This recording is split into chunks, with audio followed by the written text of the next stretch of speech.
लाडकी बहीण योजनेला सुद्धा लावला चुना। महिलेचा गेटअप करून या पठ्ठ्यानं भरले 30 अर्ज।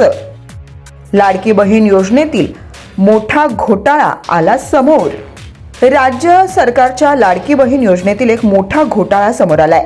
सातारा जिल्ह्यातील एका पुरुषानं 30 महिलांच्या आधार कार्डचा वापर करून या योजनेसाठी 30 वेगवेगळे अर्ज केले। या 30 पैकी 26 अर्जाचे खाते तर एकाच बँकेत निघाले। हे खाते एका सहकारी बँकेचे असल्याचं समोर आलंय। या पठ्ठ्यानं हा महाघोटाळा करत लाडकी बहीण योजनेला चुना लावलाय।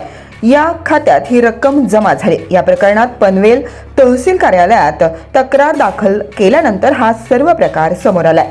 या आरोपीने लाडकी बहीण योजनेचा लाभ घेण्यासाठी या पनवेलमधील महिलेचा फोटो वापरला। महिलेच्या तक्रारीनंतर प्रशासनाने चौकशी केली असता त्यांच्या पायाखालची वाळूच सरकली। या योजनेचा लाभ घेण्यासाठी आरोपीने अगोदर महिलांचे वेगवेगळे कपडे घातले। पंजाबी सूट, पोलकं, साडी, विविध केशरचना करत त्याने स्वतःचेच अनेक फोटो काढले। असं त्याने 27 फोटो काढले। स्वतःचे 27 रुपयात त्याने फोटो काढले। या प्रत्येक फोटोला, छायाचित्राला त्याने वेगवेगळ्या महिलांचे आधार कार्ड जोडले। विशेष म्हणजे त्याचे सर्व अर्ज मंजूर झाले। त्याच्या सहकारी बँकेतील खात्यात योजनेची रक्कम सुद्धा जमा झाल्याची माहिती NBTने दिली आहे।